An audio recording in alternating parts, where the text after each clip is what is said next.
Hey there, and welcome to Our Life Beginning and Always. I love this game so much. I played it before. So I'm going to start a new file. I'm going to start completely from scratch, and I'm also hoping to play with all of the DLC. Welcome to Our Life Beginning and Always.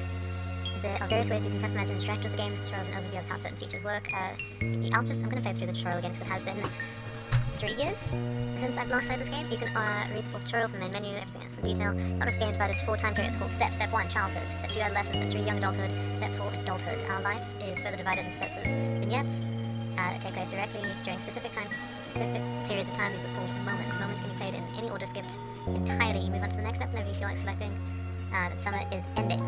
Steps 1 to 3 include 5 moments each, and even more can be unlocked by purchasing DLCs. Some are out now, and other DLCs will be released later on. Because I am playing after it has been released for a while, they should all be available. As far as I understand it, Step 4 is an epilogue and doesn't include moments. A lot happens over the years that go by, especially in regard to the character you play as. You determine nearly everything about the main character: name, appearance, personality, pronouns, interests, skills, their relationship with major characters, and so on. You can decide to change these details as time goes on. With few exceptions, your last name, skin tone, and eye color can't be altered once set. Much of the MC's basic traits are determined on a character creation screen. As the MC grows up, more options will become available on screen. As mentioned, one of the decisions you'll get to make for your character is selecting a name. You can type in as many as you like, or you can pick from a preset name. I'm just going to check that Okay, I'm still recording, perfect.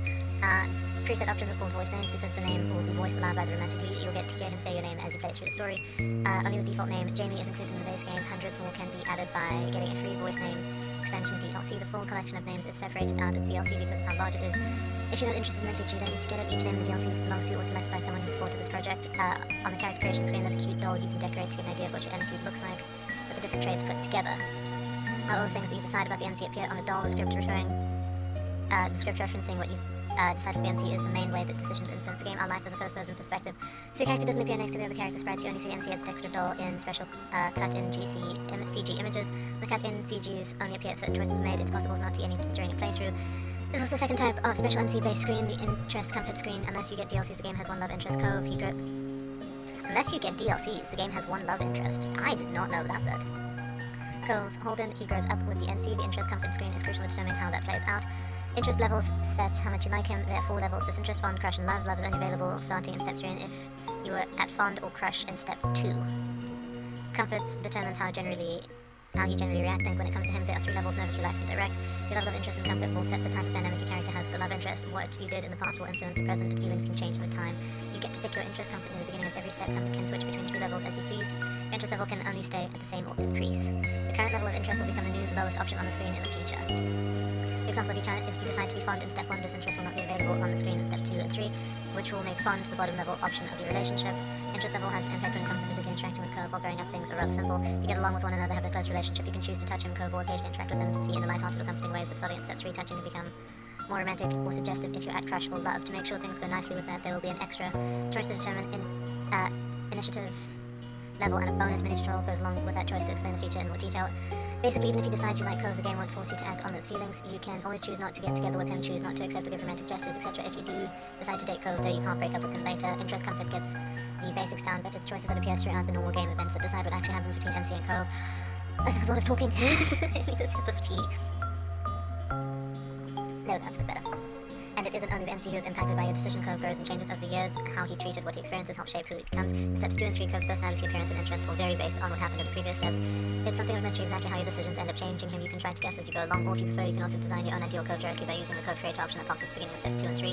Making the choices you want is always more important than making a choice, because you feel like you have to in order to get a certain result. When a choice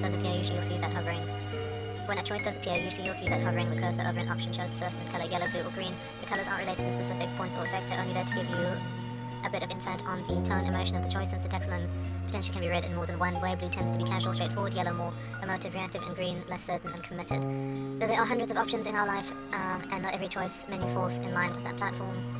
Picking just one color every time doesn't give you a gameplay benefit. Only stick to a certain type if that's what you happen to like. Otherwise, switch between them freely. As always, always pick yellow. Never pick green. Pursue romance right from the start. Never romance the love interest, be disagreeable or amiable. None of them will lead to a bad ending. You're welcome to enjoy the events and shape the story without reservation. And then, if you like, you can play again to try try something new. There's only ever more good content to discover. We hope you have a nice time with Our Life. Thank you for playing. Oh my word, that was a lot of talking. See, round, chubby, pointed, oval, peach, square, round, Okay. I like oval. Skin tone, tan, brown, dark brown. That's a little bit too pale for me. Let's go with peachy. Peachy is nice. Eye shape.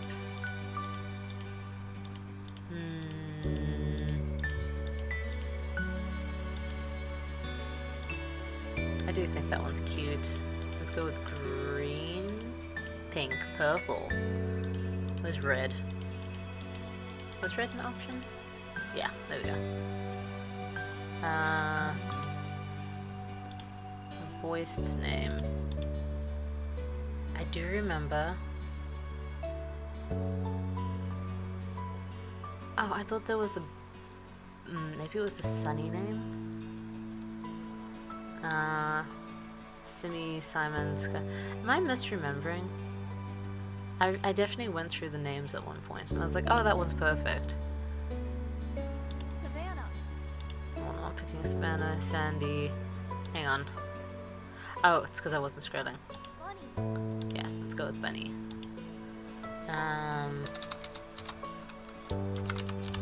Sunny, there we go. Let's go with she. Oh, that one's cute.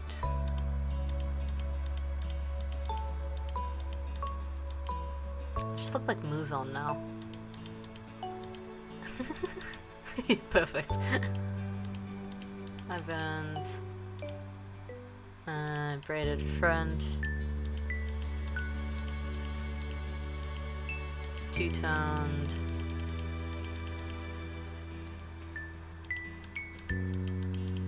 Don't want to be two-toned. And let's just go with that one. Pulled back, smooth, choppy.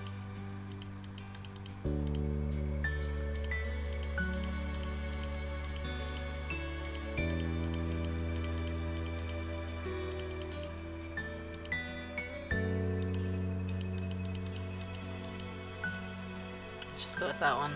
Hair color. Purple. There we go.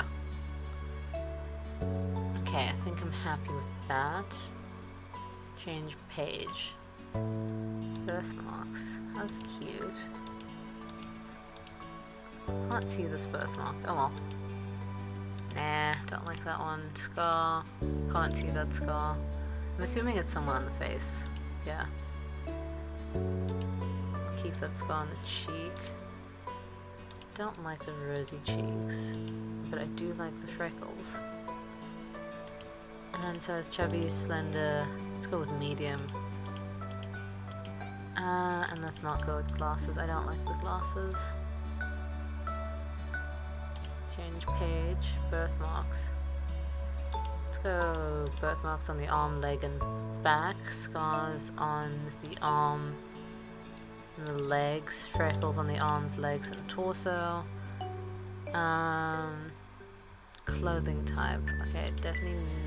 I wear necklaces sometimes. I don't know. Sometimes I don't like them.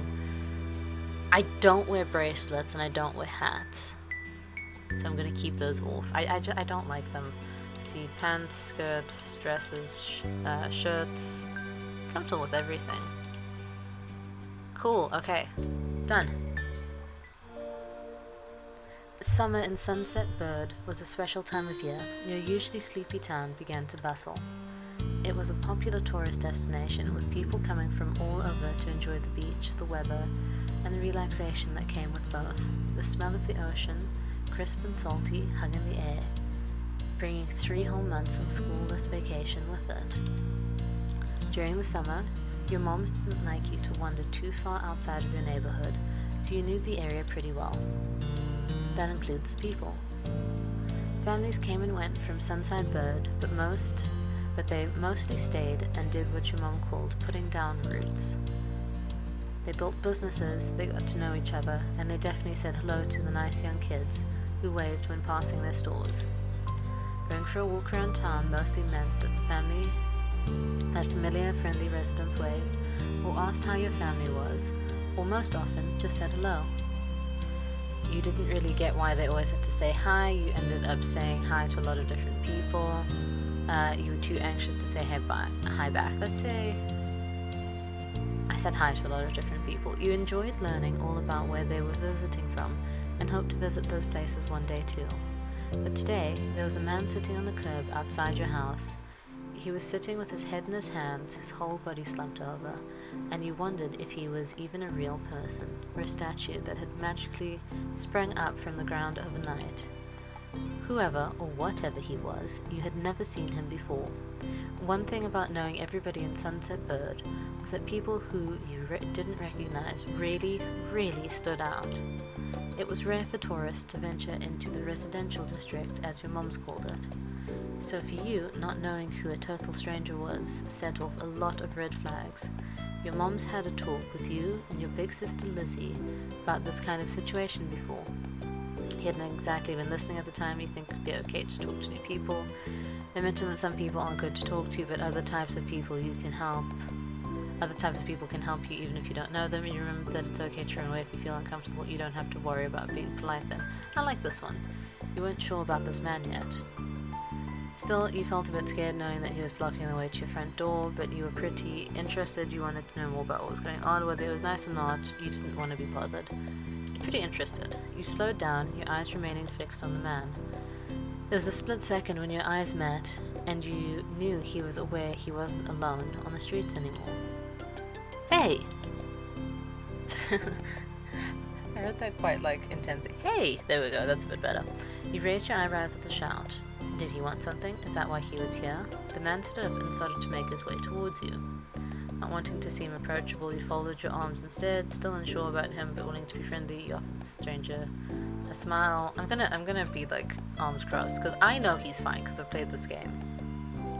But boys, it's a little bit dodgy. So, I forgot how gorgeous his character is. Do you live around here? What's your name? You looked the man up and down, taking in his tan skin and relaxed appearance. At least his clothes were relaxed. The way he was acting wasn't. He had sharks on his shorts and a stingray tattoo, and he wondered if he was obsessed with the ocean or something. While you made your assessment, he looked at you expectantly, waiting for an answer to his question. I live right there. My name is Bunny. Yeah, I live right here. You continue. I'm just gonna stare at him. If you do, he rubbed the back of his neck up comfortably, giving you a small smile. He reached into his pocket and pulled out a clean $20 bill. It crinkled in his hand as he held it up to you. Even more confused than before, you looked back at him. Could you do me a favor? Nothing bad. Sorry, I should have... Let me start over. He cleared his throat and stood up straighter. From where you were standing, it just made him look creepier. I have a son. His name is Cove, who's about your age. Cove, that seemed like a strange name for an actual living person to you. You chewed on the inside of your cheek. This guy was definitely obsessed with water. You thought that was pretty cool. It's pretty cool. You've never met anyone with that name. Cove's dad. Moved in across the street, see? He gestured towards the house that had been empty for a year, his watch catching the late afternoon sunlight and reflecting off the walls. The gigantic for sale sign was finally gone. You must be Bunny Sunny, right? It sounds so wrong, it's fine. I met your moms earlier and they told me you were 8, just like him, so... He shook the $20 bill to bring it back to your attention, a hopeful smile tilting his lips at the corner. Can you try and be friends with the boy? Just give it a chance, and you can keep this. He's a good kid. You'll like him. But you gotta keep it a secret too, okay? It wouldn't be friendly to say his dad sent you. You eyed the man. You kind of felt sorry for Cove. Did other kids really get their parents to pay for friendships? Is this an American thing? Because it's only ever in American movies, at least as far as I can remember, that this is a thing. And it's just a really weird concept. I do feel sorry for Cove. This definitely wasn't the normal way kids made friends. You knew that. What'd you say? Want to make a deal? I'm not taking the money. You didn't want the money. I'm gonna run away. You spun around and made a break for it. Stranger danger. No thanks, old man. You didn't offer an explanation. Just focus on getting away. Oh, hell. Stranger danger! No thanks, old man. You turned on the spot and bolted down the street, ignoring his calls from behind you. Hey! Come back, I'm sorry if I scared you. I didn't know how else to ask. Not that way. The soles of your shoes slapped against the concrete sidewalk as you ran, heat from the sun warm on your face. Step 1. First sight. Eventually, his shouting faded into the distance. You let yourself slow down and try to catch your breath, wiping the sweat from your forehead with the back of your hand. The chirping of crickets in tall, dry grass echoed around you, and you lifted your head to survey your surroundings. You'd run right into the hills behind your house's backyard. From here, you could probably get back inside without seeing that guy again. There was a loose plank on the back of the fence, too small to fit through, but you could try waving to Lizzie for help. The fence was pretty high, but if you stood on the neighbor's shorter fence first, you might be able to pull yourself over. You would be able to hide here until he left, and you go through the front door. Try calling for Lizzie. You couldn't yell because the man might find out where you were, but your family would have to see you sooner or later. You took a deep breath in. You wanted to try and relax and couldn't. You weren't sure what, but something told you that you weren't alone, so you glanced around.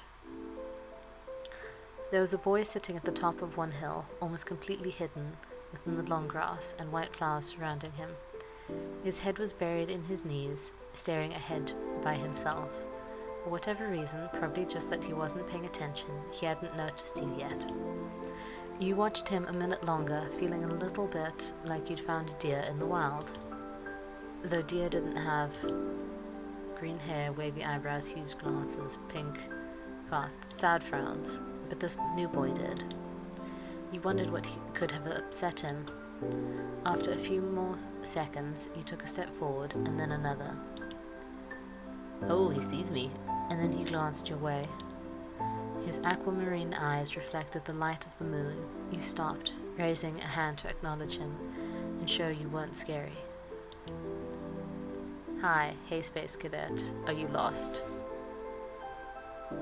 Hey Space Cadet. Let's save. With a start, he jumped to his feet, his hands balling to fists at his side. He didn't say anything, just stared at you in a strange way. He'd been crying. There were traces of tears on his cheeks, and his knees soaking the hem of his shorts, and his eyes were still shining with a few more. You obviously caught him off guard. He was your age, but he didn't look familiar. Maybe he was the boy the weird new neighbor had been talking about before you ran. The only way to actually know was to ask him. What's your name, anyway? You waited for him to say something. He sniffled a little, rubbing his ruddy cheeks before he answered. My name's Cove. I'm... You could see him hesitate, shifting his eyes to the side and then back to you again. My dad and me, we moved here. Your guess was confirmed. So, is this your hill? He gestured with his uninjured arm to the patch of grass surrounding you, his face falling at the prospect. I can leave if it is. Yep, you can't own a hill. You shook your head. While doing so, you also picked at a strand of lint on your leg. What a weird question to ask someone. Oh. He sat back down with a thump, resting his chin on his knees again. Curious about the strange new boy with the odd dad, you sat on the patch of grass next to him. The pure white flowers that covered the hill rocked back and forth gently as the stars twinkled above. The way they dotted the sky made them seem like flowers too. The night wind was cool as it traveled over the ocean and up the hill, chasing away the heat from the afternoon sun. Why are you here? Why'd your family move? A quiet hiccup escaped Cove as soon as you asked that question. Almost like they'd never stopped, his tears started up again with a vengeance. My parents, they don't want to live together with me anymore. The tears fell fast and heavy over his flushed cheeks, sticking in his dark lashes. My mom made my dad leave and he took me with him, and now we have a house here and I want to go home. The outburst took you off guard. By the time he was done wailing, Cove's chest was heaving with exhaustion. He sniffled and removed his glasses, wiping at his eyes with the back of his hand before he put them back on again. I hate this place. I want my real life back. I want my mom. I'm sorry, you'll like it here. You just have to get used to it. Stop crying. I'm just gonna save real quick. I'm sorry. He slipped his hands underneath his glasses and pressed his fingers against his eyelids. Cove wound himself up again for another long crying fit. He felt bad for him, being forced to come here with no choice. You couldn't imagine what it was like to live with only one of your moms. But it must be pretty hard. But from way off in the distance, you heard your parents. Bunny! I just want to see what happens if... He slipped his hands... Okay, no, it doesn't. Sure, yes, I'm sorry. Cove? Kids, where did you go? Cove looked at you, tears still clinging to his cheeks. Don't tell them we're here. I don't want to go back to that house. I want to go home. Don't worry so much. You can handle it. You have to go. It will be okay. I'm trying to think between these two. Don't worry so much. It's gonna be okay. You were struck by a sudden need to reassure Cove. It's not gonna all be fun, but isn't he your family too? Yeah, I guess. Then you can count on him when you really, really need him. You shot him a grin and pushed yourself to your feet. Slowly, Cove stood up with you, still looking a little reluctant. His dad's voice rang out again. Cove, can you hear me? He looked towards the sound of his dad's voice, silent, then turned away, while rubbing his not bandaged arm. Sorry, I still don't want to go. You tried to convince him that you waited silently with him. You called out yourself. Then away with him. Yeah, I get it. You do? Before you could answer, you heard Cove's dad, even closer than before. There you are, bud. The trio of parents appeared over the curve of the hill. Instantly, all their eyes landed on you. They rushed over. Both of your moms were at your side in a split second, faces filled with worry. Bunny, you're here after all. I love their designs. They're so pretty. We had been at the park to check for Cove, and then heard what happened earlier when you met the new neighbor. I thought you might have gone off further away.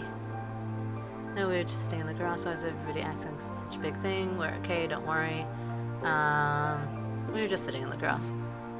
Thank goodness you're both fine. You two were having fun out here. Were you two having fun out here? Okay, I need to figure out which one is the mom and which one is mommy. You looked over at Cove, who was wiggling against his... Because I think I keep changing the voices every time. Who was wiggling against his dad's tight hug and pushing at his arms. He shrugged. Yes, I like him. He's good. I think I'm gonna marry him. I'm gonna go with that one. You nodded, smiling slightly. Oh, that's wonderful. Okay, I think that's mommy, that's mom. Okay. Finally letting go of his squirming, scowling son, Cove's dad turned to the three of you. Thanks very much for finding him. I really don't know this neighborhood. Good thing Benny knows this whole area so well. Absolutely. We should be getting home now. It's been a long day for us all. Say goodbye, Cove. Bye. The two of them walked off into the darkness, heading towards the neighborhood. You watched Cove's bright pink cast until it disappeared. Tell you what, we'll have a proper play date tomorrow, okay? Your new friend's dad wanted to bring him to see you and Lizzie. How does that sound?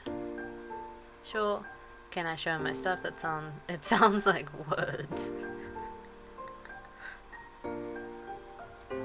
Sounds like words. Both of your moms laughed, the sounds overlapping into a warm, familiar chorus. Mommy put her arm around your shoulder and led you towards the path. Satisfied and more than a little ready to go to bed after your long, exciting day, you followed them home.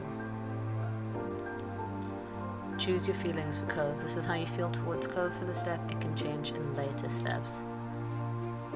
I'm gonna say relaxed, and I'm gonna say fond.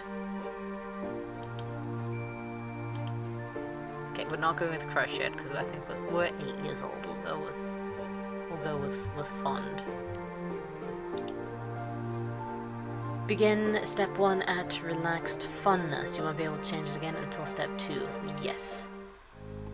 Right, but I think I'm going to leave this episode here. I'm very excited for this series. I love this game so much. I played the whole thing, except for the DLCs. I've skimmed through the DLCs before, but I am very excited to get through the rest of it. So yeah, I hope you enjoy. Thanks so much for watching. Bye!